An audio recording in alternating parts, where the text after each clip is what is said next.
Hi friends, நான் உங்கள் Rajasekar from PR walks and talks. இது நம்ம யூடியூப் சேனல். நம்ம சேனல் இன்னும் சப்ஸ்கிரைப் பண்ணாமல் இருந்தால் பண்ணிக்கோங்க. அப்போ தான் நம்ம சேனல்லேருந்து போடக்கூடிய எல்லா வீடியோஸ் நோட்டிஃபிகேஷன் உங்களுக்கு வந்துடும். அதை ஓப்பன் பண்ணி அதில் இருக்கக்கூடிய சிறுகதைகள், நாவல்கள் எல்லாமே நீங்கள் கேட்கலாம். தொடர்ந்து ரெகுலராக நம்ம சேனல்லேருந்து வீடியோஸ் வந்துக்கிட்டே இருக்குது. கதைகள் உங்களுக்கு பிடிக்கும், நாவல்கள் பிடிக்கும். அதனால் அதையெல்லாம் கேட்டுட்டு ஒரு ஷேர் பண்ணுங்கள் உங்கள் ஃப்ரெண்ட்ஸ் குரூப்புக்கும். அப்படியே ஒரு லைக் கொடுத்துருங்க, ஓகேவா? ஸோ திருமதி வாசந்தி அவர்கள் எழுதிய ஒரு இளம் பயிர் கருகுகிறது அப்படிங்கிற சிறுகதை தான் இந்த வீடியோவில் பார்க்க போகிறோம். ஸோ டைட்டிலை பார்த்த உடனே ஒரு இளம் பயிர் கருகுகிறது அப்படிங்கிற டைட்டிலை பார்த்த உடனே நமக்கு ஏதோ இது ஒரு சோதனை, அதாவது ஒரு சோக கதையோ அல்லது ஒரு சின்ன பொண்ணை பற்றின ஒரு வழி நிறைந்த ஒரு கதையாக இருக்குமோ அப்படிங்கிற மாதிரி தோணுது. வாங்க கதை கேட்போம். அதுக்கப்புறம் நாம் இந்த கதையினுடைய எண்டில் இந்த கதை சம்பந்தப்பட்ட விஷயத்த நாம கலந்துக்கலாம், ஓகேவா? கேட்கலாமா? அந்த பஞ்சாபி பெண்கள் காச்சு மூச்சு என்று கத்திக் கொண்டிருந்தார்கள். ஓ மதராசி லடுக்கி படா சோர் ஹாய்! அந்த மதராசி பெண் மகா திருட்டு. அந்த பக்கமாக சென்ற ராஜத்தை அவர்கள் பிடித்து கொண்டார்கள். மேலே துப்பட்டா இல்லாமல் சல்வார் கமீஸும் கோபத்தில் சிவந்திருந்த முகமுமாக பட்டாணிச்சிகள் மாதிரி அவர்கள் இருப்பதை பார்க்கும்போது இன்றைக்கு என்ன புதிய வம்போ தெரியவில்லை. ராஜம், இங்கே வா என்றார்கள் அவர்கள் ஹிந்தியில். உங்கள் ஊர் பெண்ணு என்ன செய்திருக்கிறாள் என்று கேள். ராஜத்துக்கு சுரீர் என்று கோபம் வந்தது.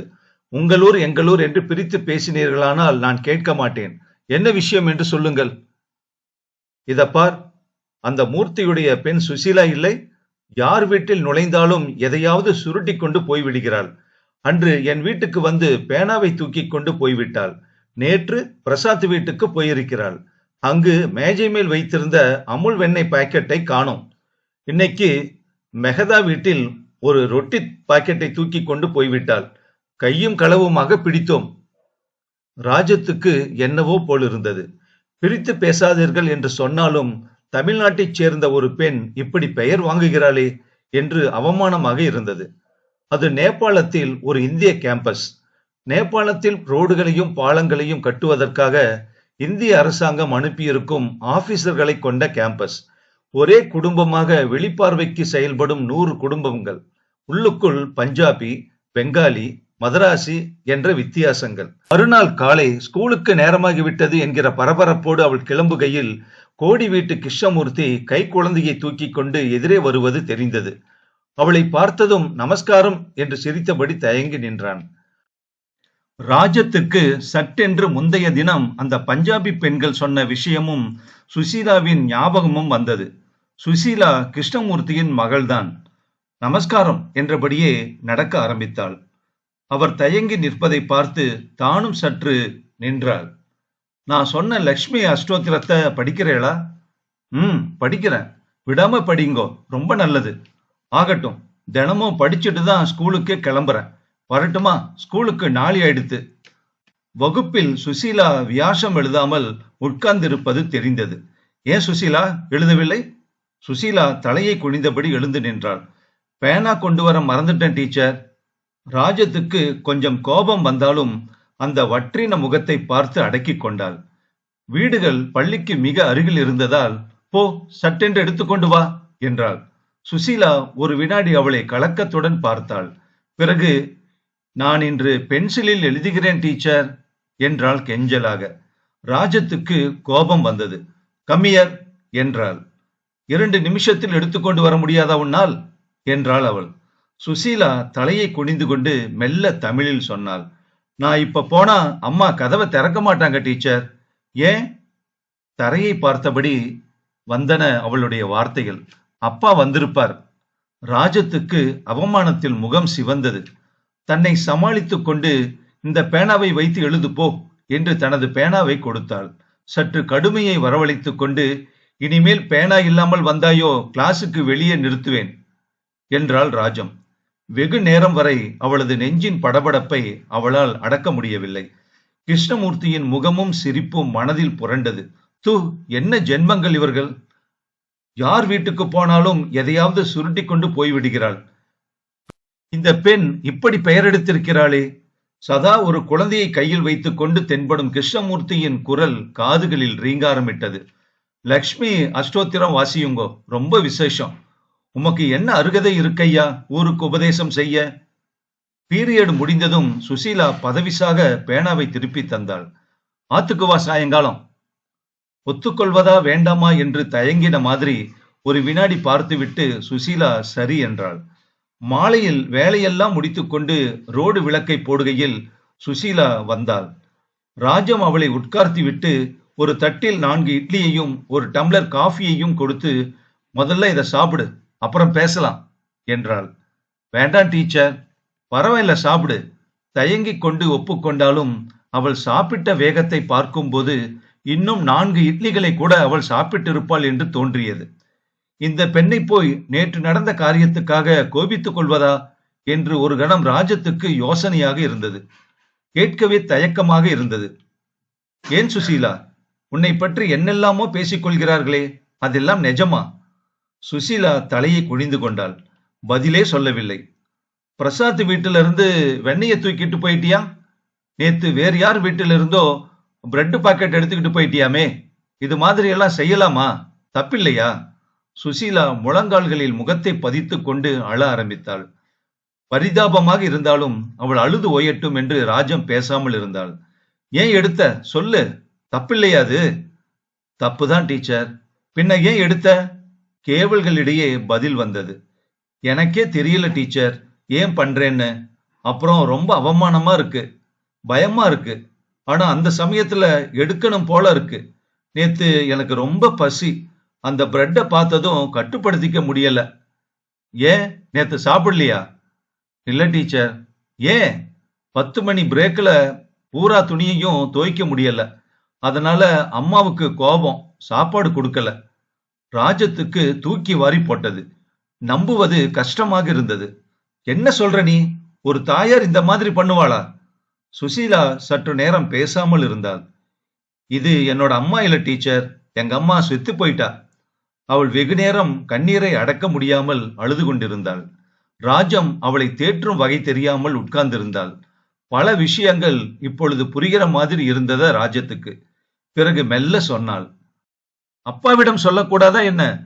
அப்பாவிடமா? நான் சொல்வது எதையும் அவர் நம்ப மாட்டார் டீச்சர். குரல் மெல்லிசாக இருந்தாலும் சீற்றம் இருந்தது, அதில் பயங்கரம் இருந்தது. இருந்தாலும் சுசீலா, திருடுவது கெட்ட பழக்கம். எத்தனை கஷ்டம் வந்தாலும் தப்பான காரியத்தில் இறங்கிவிடக் கூடாது. அது ரொம்ப பயங்கரமாக போய்விடும். சொல்வது சுலபமாக இருந்தது. அவள் சொல்லும் உபதேசம் அந்த பசிக்கும் வயிற்றுக்கும் எத்தனை நாட்கள் தாங்கும் என்று புரியவில்லை. இத பாரு, உனக்கு பசிக்கிறப்பெல்லாம் இங்க வா, பாடம் சொல்லிக்கிற மாதிரி வா. என்னண்ட உனக்கு என்ன கூச்சம்? சுசீலா பதில் சொல்லவில்லை. என் வீட்டுக்கு வர நீ கூச்சப்படக்கூடாது சுசீலா. திருடுறதுதான் வெக்கப்பட வேண்டிய விஷயம். புரிஞ்சுதா உனக்கு? அடிபட்டவள் மாதிரி சுசீலா நிமிர்ந்து பார்த்தாள். கண்களில் நீர் திரையிட்டது. சரி டீச்சர் என்று அவள் எழுந்தாள். இதையெல்லாம் எங்க அப்பா கிட்ட சொல்லிடாதீங்க டீச்சர். நான் சொல்ல மாட்டேமா, பயப்படாத. ஆனா உன்னை பத்தி ஒரு புகாரும் எனக்கு இனிமே வரக்கூடாது, தெரிஞ்சுதா? சரி டீச்சர். அவள் சென்ற பிறகு ராஜத்துக்கு வேறு எதிலும் யோசனை போகவில்லை. எத்தனை பெரிய பிரச்சனை உருவாகி கொண்டிருக்கிறது. மலராக இருக்க வேண்டிய மனம் முள்ளாக நிரம்பிக் கொண்டிருக்கிறது. அதை பற்றிய உணர்வே இல்லாமல், உணர்வுகளை பற்றிய பிரஜையே இல்லாமல் கைக்குழந்தையை ஏந்தியபடி அசட்டு சிரிப்பு சிரிக்கும் கிருஷ்ணமூர்த்தி ஒரு மதராசி. இது ஒரு மாநில பிரச்சனை இல்லை, ஒரு சமூக பிரச்சனை, மனிதாபிமான பிரச்சனை என்று அவள் நினைத்து கொண்டாள். தலையை விண் விண் என்று வலித்தது. கணவர் அன்று வேலையை முடித்துவிட்டு வர நேரமாகும் என்று சொல்லியிருந்ததால் பக்கத்து வீட்டு பெண்ணை அழைத்துக் கொண்டு சற்று உலாவி விட்டு வரலாம் என்று கிளம்பினாள். கோடி வீட்டு வாசலில் சுசீலா நிற்பது தெரிந்தது. கேம்பஸை ஒரு சுற்று சுற்றிவிட்டு திரும்புகையில் சுசீலா இன்னமும் வாசலில் நிற்பது ஆச்சரியமாக இருந்தது. ராஜம் அவளை கூப்பிட்டாள். ஏன் அரை மணியா வாசலையே நிக்கிற? நான் உங்க வீட்ல இருந்து லேட்டா வந்தேன்னு அம்மா கொடுத்த பனிஷ்மெண்ட் டீச்சர். அப்பா இன்னும் வரலையா ஆபீஸ்ல இருந்து? கொஞ்சம் தயங்கி விட்டு தரையை பார்த்து கொண்டே சுசீலா பதில் சொன்னாள். அப்பாவும் உள்ள இருக்கார் டீச்சர். அவள் குரலில் இருந்த வெறுப்பு ராஜத்துக்கு சுரீர் என்று உரைத்தது. ஏன் கேட்டோம் என்று இருந்தது. ஓடி விட்டு கொள்ளை கதவு திறக்கப்படும் ஓசை கேட்டதும் சுசீலா பறந்தடித்துக் கொண்டு ஓடினாள். மொட்டவிழ ஆரம்பிக்க வேண்டிய பருவம். அதற்குள் அவிழ்ந்து முகர்ந்து கருகிவிட்ட மாதிரி இருந்தது அது எத்தனை சுவடுகளை அந்த மனதில் இட்டுச் செல்ல போகிறதோ. ராஜம் வெகுநேரம் தன் யோசனைகளில் லயித்தபடி வாயிற்படியில் உட்கார்ந்திருந்தாள். என்னம்மா, அவர் இன்னும் வரலையா? தமிழ் குரலை கேட்டு அவள் எழுந்தாள். கிருஷ்ணமூர்த்தி, கையில் கை குழந்தை. உங்களுக்கு ராகதேசை இப்போ. நித்தியம் சுந்தரகாண்டம் பாராயணம் பண்ணுங்கோ. அதுவும் அந்த 53வது சர்க்கம் இருக்கு பாருங்கோ என்றார் கரிசனமாக. எல்லாத்துக்கும் எங்க டைம் இருக்கு என்றாள் ராஜம். அது வாஸ்தவம்தான், நீங்க அதுவும் ரொம்ப பிஸி. நான் வரட்டுமா? ராஜம் அவர் போவதையே பார்த்து கொண்டிருந்தாள். நேபாளத்துக்கு வந்த 3 வருஷங்களுக்குள் 2 குழந்தைகள். இவருக்கு யார் புத்தி சொல்வது? ஊரார் தசையெல்லாம் தெரிந்தவருக்கு பெண்ணின் தசை ஏன் தெரியவில்லை? மறுநாள் மாலை சுசீலா தயங்கிக் கொண்டே வந்தாள், கையில் பாடப்புத்தகத்தோடு. வா வா என்றாள் ராஜம்.